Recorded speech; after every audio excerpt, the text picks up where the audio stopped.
Hi friends, welcome back to our channel. Friends, చాలా రోజుల తర్వాత అయితే ఒక మంచి ఇన్ఫర్మేషన్ ద్వారా మీ ముందుకు రావడం జరిగింది. వీడియో చూసిన ప్రతి ఒక్కరూ వీడియో మొదటి నుండి చివరి వరకు చూసినట్టయితే ఇప్పుడు ఏ నోటిఫికేషన్స్ రాబోతున్నాయి, ఉద్యోగ నోటిఫికేషన్స్, నిరుద్యోగులు ఆందోళన చెందాల్సిన అవసరం ఉందా లేదా, నిరుద్యోగులు ఇంకా కొంత సమయము నోటిఫికేషన్స్ కోసం ఎదురు చూడాలా లేక నోటిఫికేషన్స్ రావడానికి సిద్ధంగా ఉన్నదా అనేది ఈ యొక్క వీడియోలో నేను ఫటాఫట్గా మీకు 8 నిమిషాల్లో వివరించి చెప్పబోతున్నా.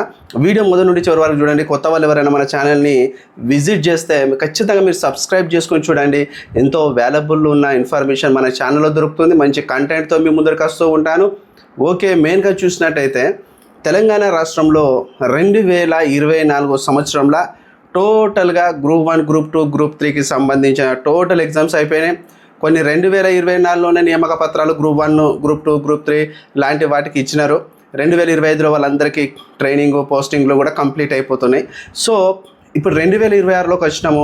చాలామందికి ఒక డౌట్ అయితే ఉండేది, నాకు కూడా చాలా డౌట్ ఉండేది. నేను కూడా నాకున్న సోర్సు ద్వారా, నాకున్న పెద్ద పెద్ద వ్యక్తుల ద్వారా కొన్ని విషయాలని సేకరించిన. అది రీసెంట్లీగా ఒక 15 డేస్ బ్యాక్ని సేకరించిన. అదే విషయము నిన్నటి రోజున పేపర్లో వస్తే నేను షాక్ అయిపోయినా. ఎందుకంటే మనకు గ్రూప్ 1లో 563 పోస్టులు ఉన్నాయి, గ్రూప్ 2 సమయంలో 784 పోస్టులు ఉన్నాయి, అండ్ గ్రూప్ 3లో ఒక 1400 చేంజ్ పోస్టులు ఉన్నాయి, అంటే 1400 పోస్టులు ఉన్నాయి. ఇవన్నీ కూడా ఒకటే అభ్యర్థి ఈ 3 ఎగ్జామ్స్ రాసిండు. మీ అందరికీ తెలుసు, ఒక అభ్యర్థి డిగ్రీ చేసి ఉంటే అతను గ్రూప్ 1, గ్రూప్ 2, గ్రూప్ 3 ఇట్లా 3 ఎగ్జామ్స్ రాస్తాడు. ఇట్లా సీరియస్గా బాగా ప్రిపేర్ అయ్యి రాసిన వాళ్ళకి 3 ఉద్యోగాలు వచ్చినాయి. గ్రూప్ 1 వచ్చింది, గ్రూప్ 2 వచ్చింది, గ్రూప్ 3 వచ్చింది. గ్రూప్ 1 వచ్చింది, గ్రూప్ 2 వచ్చింది, గ్రూప్ 3 వచ్చింది. ఇట్లా 3 మరి ఉద్యోగాలు వచ్చిన వాళ్ళు ఖచ్చితంగా గ్రూప్ 1కి వెళ్తారా, గ్రూప్ 2కి వెళ్తారా, గ్రూప్ 3కి వెళ్తారా అంటే టక్కిన చాలామంది చెప్పే సమాధానం ఏంటంటే గ్రూప్ 1కి వెళ్తారు అని చెప్తారు. అయితే ఇట్లా ఇంతమంది రాసినారు, ఇన్ని పోస్టులు ఉన్నాయి, మరి ఎక్కడనన్నా పోస్టులు ఖాళీలో అంటే ఎవరైనా ఉద్యోగం వచ్చిన వారు జాయిన్ కాకుండా ఉంటే ఆ పోస్టులన్నీ కూడా ఖాళీగా ఉండిపోతాయి. ఇట్లా ఎన్ని ఖాళీలు ఏర్పడినాయి, ఎన్ని ఖాళీలు ఆగిపోయినాయి అని చెప్పేసి నేను రీసెంట్గా ఒక 15 డేస్ బ్యాక్ చాలా దాని మీద కొద్దిగా ఇన్ఫర్మేషన్ తెలుసుకుందామని నేను వర్క్ చేసినాను. దాంట్లో మనకు తెలిసిన విషయాలు అంటే చాలా ఇక నాకు హాస్యం కొద్దిగా అనిపించింది, అంటే కొద్దిగా కామెడీ అనిపించింది, ఒక ఇంత కోపం సహనం వచ్చింది వాళ్ళపైన. ఎందుకంటే ఒక గ్రూప్ 1 ఆస్పిరెంటు అది ఎంతో కష్టపడి గ్రూప్ 1ను ఖచ్చితంగా క్రాక్ చేస్తాడు, ఆయన ఖచ్చితంగా ఉద్యోగం సాధిస్తాడు. ఆయనకు డిప్యూటీ కలెక్టర్ ఉద్యోగము, డిఎస్పి ఉద్యోగము, జిల్లా రిజిస్టర్ ఉద్యోగాలు వస్తే జాయిన్ అయిన వాళ్ళు చాలామంది ఉన్నారు. కొంతమందికి మన ఎంపీడీఓ ఉద్యోగాలు, మండల ప్రజా పరిషత్ ఆఫీసర్స్ ఉంటారు కదా, డెవలప్మెంట్ ఆఫీసర్స్, ఎంపీడీఓలు మండల స్థాయి ఉద్యోగాలు, అంటే స్టేట్ క్యాడరే, అది జోనల్ క్యాడరే, కానీ అవి వాళ్ళ విధులన్నీ కూడా మండలంలో నిర్వర్తించాలి.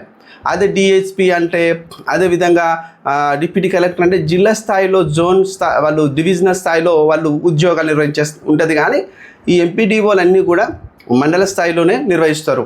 అయితే చాలామంది మిత్రులు గ్రూప్ 1లో ఎంపీడీఓలుగా వాళ్ళకు ఉద్యోగం వచ్చినా వాళ్ళు వెళ్ళలేదంట. వాళ్ళు వెళ్ళకుండా గ్రూప్ 2లో డీటీలుగా, గ్రూప్ 2లో ఎక్సైజ్ సబ్ ఇన్స్పెక్టర్స్గా, గ్రూప్ 2లో ఎస్సీటీఓలుగా, గ్రూప్ 2లో ఇంకా చామింగ్గా ఉన్న మున్సిపల్ కమిషనర్ పోస్టులకు వెళ్ళినారంట. అంటే గ్రూప్ 1లో వాళ్ళకు బెటర్గా మంచి ఉద్యోగాలు వచ్చినా కూడా ఈ ఎంపీడీఓలు కొద్దిగా కింది స్థాయి ఉద్యోగాలు అయితే ఏదైతే ఉందో ఎవడు వెళ్ళలేదంట. దీని కారణంగా వాడు గ్రూప్ 1లో సర్టిఫికేట్ వెరిఫికేషన్ వెళ్ళడము, సర్టిఫికేట్ వెరిఫికేషన్లో, డాక్యుమెంట్ వెరిఫికేషన్లో పాల్గొనడము, వాళ్ళు వెబ్ ఆప్షన్స్ పెట్టుకోవడము, ఇదంతా జరిగినప్పుడు వాడు ఆల్రెడీ అక్కడ డాక్యుమెంట్ వెరిఫికేషన్లో పార్టిసిపేట్ చేసినాడంటే అది బ్యాక్లాగ్ కిందనే పడిపోతుంది. అంటే అది ఎవరికి ఇవ్వరు, వాళ్ళ తర్వాత మెరిట్లో ఉన్న వాళ్ళకు కూడా ఇవ్వలేరు. ఎందుకంటే అట్లా ఇస్తే ఏమవుతుందంటే రిక్రూట్మెంట్ మొత్తం దెబ్బ పడుతుంది, రిక్రూట్మెంట్ మొత్తము డిస్టర్బ్ అయిపోతుంది. దాని కారణంగా ప్రభుత్వంలోని పెద్దలు, రిక్రూట్మెంట్ ఏజెన్సీలు ఏం చేస్తాయంటే ఆ విధంగా ఎవడైతే వేరే ఉద్యోగం బెటర్గా అనుకుంటే వెళ్ళిపోతాడో, ఇక్కడ అటెండ్ అయ్యి సర్టిఫికేట్ వెరిఫికేషన్ అటెండ్ అయినా కూడా దాన్ని బ్యాక్లాగ్లో చూపిస్తారు తప్ప దాన్ని తీసుకొచ్చి వేరే సెకండ్ మెరిట్లో ఉన్న వాళ్ళకి డౌన్ మెరిట్ లిస్ట్లో ఇవ్వరు, కుదరదు. అట్లా గ్రూప్ 1లో 563 పోస్టులకి ఎగ్జాక్ట్లీ 183 పోస్టులు ఖాళీలుగా మిగిలిపోయినాయి. మరి వీళ్ళను దద్దమ్మలు అందామా, తెలియదొక్క గాడుదలు అందామా, ఏమందామా నాకు అర్థమవుతలేదు మిత్రులారా. ఎందుకంటే అరే నువ్వు 3 ఉద్యోగాలు వచ్చినప్పుడు గ్రూప్ 1లో చత్తేంది, గ్రూప్ 2లో చత్తేంది, గ్రూప్ 3లో చత్తేంది అని అనుకోవద్దు. గ్రూప్ 1లోకి వెళ్ళిపోతే నువ్వు డాక్యుమెంట్ వెరిఫికేషన్ గ్రూప్ 2లో పాల్గొనకపోతే ఇంకోటికి లైఫ్ వస్తుంది కదా. ఇక గ్రూప్ 2లకు విషయానికి వద్దాం. ఇక గ్రూప్ 2లో అప్రమేధావులు కొంతమంది ఉంటారు. వాళ్ళు రాసిన వాళ్ళందరూ కూడా అట్లా అనుకుంటా బహుశా. వీళ్ళందరూ కూడా గ్రూప్ 2 అండ్ గ్రూప్ 3 రెండిట్లో సర్టిఫికేట్ వెరిఫికేషన్లో పాల్గొన్నారు. చాలామంది కొంతమంది జేఈఎల్ రాసిన వాళ్ళు, అంటే మొన్న రీసెంట్గా మనకు 2023లో జూనియర్ కాలేజ్ లెక్చరర్స్ నోటిఫికేషన్ పడ్డప్పుడు చాలామంది జేఎల్ ఉద్యోగాలు వచ్చిన వాళ్ళు కూడా గ్రూప్ 3కు సర్టిఫికేట్ వెరిఫికేషన్కి హాజరవుతారు, గ్రూప్ 2కి హాజరవుతారు. మరి గ్రూప్ 2లో ఉద్యోగంని చూజ్ చేసుకున్నారా అంటే అది లేదు, గ్రూప్ 3లో చూజ్ చేసుకున్నారా అంటే అది లేదు. వీళ్ళ వల్ల గ్రూప్ 2లో గ్రూప్ 3లో కూడా బ్యాక్లాగ్లో ఎన్నో పోస్టులు వెళ్ళిపోయినాయి. గ్రూప్ 2 ఉద్యోగం వచ్చిన వాళ్ళు డీటీలు, కమిషనర్సు, మున్సిపల్ కమిషనర్సు, ఏసీటీఓలు ఇట్లా కొన్ని చామింగ్ పోస్టులు వచ్చిన వాళ్ళు వెళ్ళిపోయినారు. కిందిగా వాళ్ళకు అవకాశము ఏదో ఒక ఉద్యోగం వచ్చినా కూడా section officer, assistant section officer, general అడ్మినిస్ట్రేషన్లో వస్తే చాలామంది వెళ్ళిపోయారు. వేరే దాంట్లో వస్తే ఆగిపోయినారంట, అంటే వద్దు అనుకున్నారంట. ఇట్లా చూస్తే చాలా పోస్టులు గ్రూప్ 2లో 700 పైచులకు ఉద్యోగాలల్లో ఈజీగా రఫ్లీ ఒక 200 పోస్టు బ్యాక్లాగ్లోకి వెళ్ళిపోయినాయి అనేది మనకు సమాచారం. అదే గ్రూప్ 3లోకి వస్తే, గ్రూప్ 3 లాస్ట్ రిక్రూట్మెంట్ జరిగింది కదా, లాస్ట్ సర్టిఫికేట్ వెరిఫికేషన్ జరిగింది కదా. గ్రూప్ 3లో చూసినట్టయితే ఉదాహరణకైనా పోలీస్ కానిస్టేబుల్ ఉద్యోగం చేస్తున్నాడు, ఆయన గ్రూప్ 3 సర్టిఫికేట్ వెరిఫికేషన్కి వచ్చిండు. ఉదాహరణకైనా ఒక మెడికల్లో జూనియర్ అసిస్టెంట్గా చేస్తున్నాడు, గ్రూప్ మనకు అందరికన్నిటికంటే ముందలుగాల 2023లో గ్రూప్ 4 అనేది ఒక 9000 నోటిఫికేషన్ వచ్చింది. దాంట్లో చాలామంది మిత్రులు ఉద్యోగాలు సాధించినారు. అలా ఉద్యోగాలు సాధించిన వాళ్ళందరూ కూడా మళ్ళీ గ్రూప్ 3లకు సర్టిఫికేట్ వెరిఫికేషన్ వచ్చారంటే ఎంత సిగ్గుచేటు. గ్రూప్ 4, గ్రూప్ 3 ఈక్వల్ జాబ్, రెండు కూడా జూనియర్ అసిస్టెంట్ జాబ్సే. అవి రెండు ఏదో జోనల్ స్థాయి ఉద్యోగాలు కాదు, మల్టీ జోనల్ ఉద్యోగాలు కాదు, స్టేట్ క్యాడర్ ఉద్యోగాలు కాదు, అవి ఏవి కాదు. అవన్నీ కూడా కేవలంగా మన జూనియర్ అసిస్టెంట్ క్యాడర్ పోస్ట్ ఉద్యోగాలు. ఈ గ్రూప్ 4లో ఎప్పుడో 2023లో సెలెక్ట్ అయిన వీళ్ళంతా కూడా గ్రూప్ 3 సర్టిఫికేట్ వెరిఫికేషన్ రావడం వల్ల ఇంచుమించుగా ఈ రోజున గ్రూప్ 3లో మనకు రఫ్గా చూసినట్టయితే కనీసంలో ఒక 500 పోస్టు బ్యాక్లాగ్లోకి వెళ్ళిపోతున్నాయి. ఈ ఎవరికి వచ్చినా తిప్పరా. నిరుద్యోగ సోదరులందరూ కూడా కొన్ని సంవత్సరాలు గ్రూప్ 2కు 2 సంవత్సరాలు కష్టపడి చదివిర్రు, గ్రూప్ 1కు 3 సంవత్సరాలు కష్టపడి చదివిర్రు, 4 సంవత్సరాలు కష్టమవుతుంది. 2022 వచ్చిన నోటిఫికేషన్ గ్రూప్ 1. గ్రూప్ 3 కూడా 2.5 సంవత్సరాలు కష్టపడి చదివిర్రు. ఇన్ని సంవత్సరాలు కష్టపడి బుక్కులు పట్టుకొని చదివి ఏదో ఉద్యోగం సాధించుకొని లైఫ్లో సెటిల్ అవుదాం అనుకున్న వాళ్ళందరికీ కూడా ఏమైందంటే తీర సమయానికి ఒకడికే 3-4 ఉద్యోగాలు రావడం కారణంగా, ఒకడికే ఇంతకుముందు వేరే డిపార్ట్మెంట్లో ఉద్యోగాలు ఉన్న కారణంగా, వీళ్ళంతా తెలివి తక్కువ ఆలోచన వలన, వీళ్ళంతా సర్టిఫికేట్ వెరిఫికేషన్ అటెండ్ అవ్వడం వలన, ఉద్యోగం ఉన్నవాడే మళ్ళీ ఉద్యోగ సర్టిఫికేట్ వెరిఫికేషన్ వెళ్ళడం వల్ల అవన్నీ కూడా ఎవరికి ఏమి అవసరం రాకుండా బ్యాక్లాగ్లో మిగిలిపోయినాయి. ఒక సామెతలా ఉంటుంది, కడుపు నిండినోనికి అన్నం పెట్టద్దు. అంటే కడుపు నిండే తిన్నోనికి అన్నం పెడితే దానివల్ల ఉపయోగం లేదు, వాడు తినడు, వామిటింగ్ చేసుకుంటాడు. ఆకలితో ఉన్నోనికి పెడితే పుణ్యం అన్న వస్తుంది, వాడు కడుపు నిండా తిని అన్నం పెట్టినోని తలుచుకుంటాడు. అదేవిధంగా ఉద్యోగం ఉన్నోనికే అవసరం ఏం తెలుస్తుందండి? ఉద్యోగం ఉన్నోనికే ఉద్యోగం అవసరం తెలుస్తుందా? ఉద్యోగం లేనోనికి ఉద్యోగ అవసరం తెలుస్తుంది. దినదిన గండంగా బతుకుతాండి ఒక్కొక్కరు నిరుద్యోగ సోదరులు. ఏ పనులు లేక, ఏ వ్యాపారాలు చేద్దామన్నా డబ్బుతో ముడిపడి ఉన్నది, ఏ పని చేద్దామన్నా స్కిల్తో ముడిపడి ఉన్నది. కొంతమందికి స్కిల్ ఉన్నది, కొంతమందికి స్కిల్ లేదు, కొంతమందికి టాలెంట్ ఉన్నది, కొంతమందికి టాలెంట్ లేదు. ఇంకో కొంతమందికి అయితే డిగ్రీలు చదువుకుంటూ వెళ్ళిపోయి ఏదో ఉద్యోగం సాధించాలనుకున్న వాళ్ళే చాలామంది ఇక్కడ ఉండిపోయినారు. సో వీళ్ళంతా ఇట్లా ఒక్క ఉద్యోగం ఆలోచన చేసిన వాళ్ళు ఒక ఉద్యోగానికి వెళ్ళిపోయినారు. మల్టీగా 3-4 ఉద్యోగాలు రాసిన వాళ్ళకు 3-4 ఉద్యోగాలు వచ్చినాయి. ఈ 3-4 ఉద్యోగాలు వచ్చిన వాళ్ళల్లో బెస్ట్ ఉద్యోగము, పై స్థాయి ఉద్యోగం చూసుకొని వెళ్ళిపోయేటోళ్ళు వెళ్ళిపోక అన్ని ఉద్యోగాలు ఎవరివైతే వాళ్ళ అన్నిటికి వచ్చినాయో అన్నిటికీ డాక్యుమెంట్ వెరిఫికేషన్కి వెళ్ళడం వలన ఆ ఒక్క వ్యక్తి కారణంగా 3 ఉద్యోగాలు బ్యాక్లాగ్లో వెళ్ళిపోయినాయి. ఇప్పుడు నేనున్నా, నాకు గ్రూప్ 1 వచ్చింది, గ్రూప్ 2 వచ్చింది, గ్రూప్ 3 వచ్చింది, గ్రూప్ 4 వచ్చింది అనుకోండి. వచ్చినప్పుడు నేను ఏం చేస్తాను అంటే గ్రూప్ 1 డాక్యుమెంట్ వెరిఫికేషన్ పోయినా, గ్రూప్ 2 డాక్యుమెంట్ వెరిఫికేషన్ పోయినా, గ్రూప్ 3 డాక్యుమెంట్ వెరిఫికేషన్ పోయినా, గ్రూప్ 4 డాక్యుమెంట్ వెరిఫికేషన్ పోయినా. ఆఖరికి నేను ఈ 4 ఉద్యోగాలకు డాక్యుమెంట్ వెరిఫికేషన్ పోయినప్పుడు నేను గ్రూప్ 1 చూజ్ చేసుకుని వెళ్ళిపోతా కదా. వెళ్ళిపోయిన కారణంగా ఓకే, నో ప్రాబ్లం. కానీ నేను ఈ కింది 3 ఉన్న group 2, group 3, group 4 document verification చేసిన కారణంగా అవన్నీ కూడా అటెంప్ట్ అయితే ఏమవుతాయంటే మన వలన అవన్నీ బ్యాక్లాగ్లోకి వెళ్ళిపోయినాయి.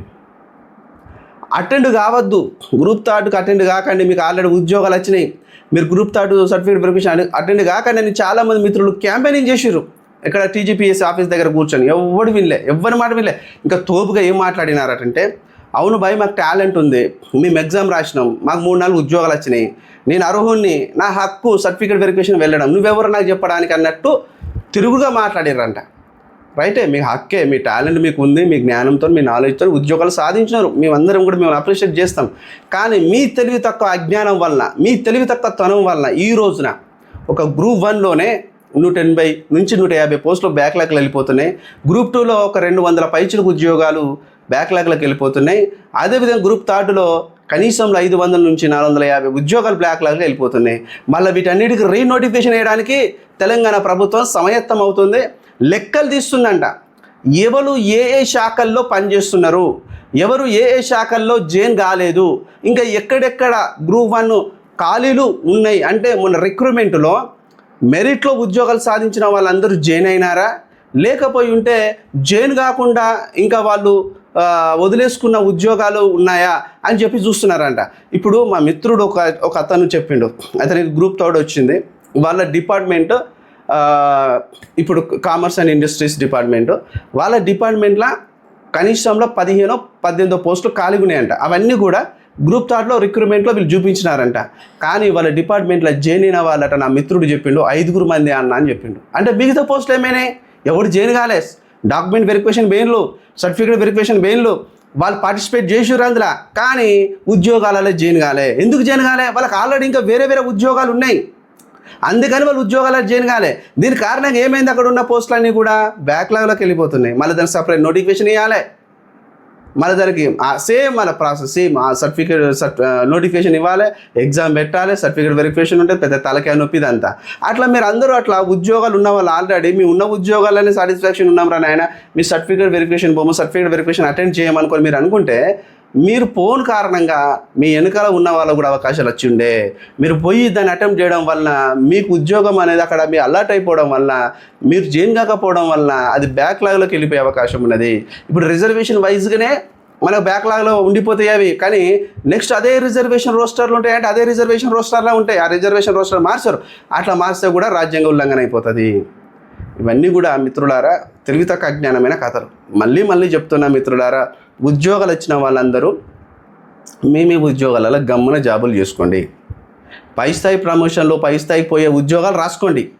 మళ్ళా కానిస్టేబుల్ ఉద్యోగాలు ఉన్నాడు జూనియర్ అసిస్టెంట్ రాయకండి, ఎందుకంటే సేమ్ ఈక్వల్ టు కానిస్టేబుల్ ఎగ్జామే. ఎస్ఐ ఉద్యోగం ఉన్నాడు గ్రూప్ 4 రాయకండి, ఎందుకంటే గ్రూప్ 4 ఉద్యోగము ఎస్ఐ కంటే చిన్నదే, గ్రూప్ 3 ఉద్యోగం కూడా ఎస్ఐ కంటే చిన్నదే. కాబట్టి మళ్ళీ నేను చెప్తున్నా, తెలంగాణ రాష్ట్ర ప్రభుత్వం అయితే గ్రూప్ 1, గ్రూప్ 2, గ్రూప్ 3 నోటిఫికేషన్ వేయడానికి కొద్దిగా గ్రౌండ్ వర్క్ చేస్తుంది. ఆ గ్రౌండ్ వర్క్లోనే భాగంగా ఏ డిపార్ట్మెంట్లో ఎన్ని బ్యాక్లాగ్లు ఉండినాయి గ్రూప్ 1లో, గ్రూప్ 2లో, గ్రూప్ 3లో అనే ఒక లెక్కలు అయితే తీస్తున్నారు. ఈ లెక్కలపైన ఒక క్లారిటీ వస్తే మ్యాక్సిమం రఫ్లీ ఇంకొక 3 నుంచి 4 నెలల్లో గ్రూప్ 1, గ్రూప్ 2, గ్రూప్ 3 నోటిఫికేషన్స్ రావచ్చు 100%. అయితే నమ్మకం అయితే అనిపిస్తుంది, అంటే ఇప్పుడున్న సిచ్యువేషన్ అట్లా అనిపిస్తుంది. ఇంతవరకు ఏ నోటిఫికేషన్లు కూడా వస్తుందన్న క్లారిటీ లేకుండా పోయింది. కానీ సిద్ధంగా ఉన్న నోటిఫికేషన్లు మనకు ఎండోమెంట్ డిపార్ట్మెంట్లో అంటే దేవాదాయ శాఖ డిపార్ట్మెంట్లో ఏవో పోస్టులు అయితే ఒక 350 నుంచి 400 ఉన్నాయి. అదేవిధంగా డిప్యూటీ ఎడ్యుకేషనల్ ఆఫీసర్స్ ఒక 27 పోస్టులు ఏమో ఉన్నాయి. మనకు క్లియర్ కట్గా పోలీస్ నోటిఫికేషన్ ఒక 16,000తో రాబోతుంది, అందులో ఇంక్లూడింగ్ ఎస్ఐ జాబ్స్ కూడా ఉంటాయి. అలానే టీచర్ ఉద్యోగ నోటిఫికేషన్ పైన అంత క్లారిటీ అయితే లేదు. నేషనలైజేషన్ కారణంగా మరి వాళ్ళు ఏం చెప్పలేకపోతున్నారు. గ్రూప్ 2, గ్రూప్ 3, గ్రూప్ 1 అయితే ఖచ్చితంగా కొద్ది సంఖ్యతో రాబోతుంది. పెద్దగా మొన్న అయితే 563 గ్రూప్ 1 పోస్టులు వచ్చినాయి, అంత పెద్ద సంఖ్యతో రాకపోవచ్చు, కనీసంలో 250 నుంచి 280 పోస్టులు ఉండొచ్చు. గ్రూప్ 2 అయితే 100% ఒక 1000 పోస్టులు అయితే ఖాళీగా ఉన్నాయి, 1500 పోస్టుల వరకు ఉంటాయి, మరి ఎన్ని చూపిస్తారో చూడాలి. గ్రూప్ 3 అయితే ఒక 4500 పోస్టులు ఖాళీగా ఉన్నాయి, మరి ఆయన ఎంతో చూపిస్తారో చూడాలి. సో మనకైతే రానున్న టైంలో ఖచ్చితంగా నోటిఫికేషన్ వస్తాయి. చదివే వాళ్ళు బుక్స్ పట్టుకొని చదవండి, మీ సమయాన్ని వేస్ట్ చేసుకోకండి. 2026 చివరి అంకం వరకు ఒక 2-3 నోటిఫికేషన్స్ అయినా పడతాయి, బరాబర్ పడతాయి. అంతవరకు మీరు ఓపికతో సహనంతో ఉన్నట్టయితే మీ లైఫ్ని మీరు ఖచ్చితంగా ఒక మంచి స్థాయిలో ఉంచుకునే అవకాశం అయితే ఉంటుంది. వీడియో నచ్చినట్టయితే లైక్ చేయండి, కామెంట్ చేయండి, సబ్స్క్రైబ్ చేయడం మాత్రం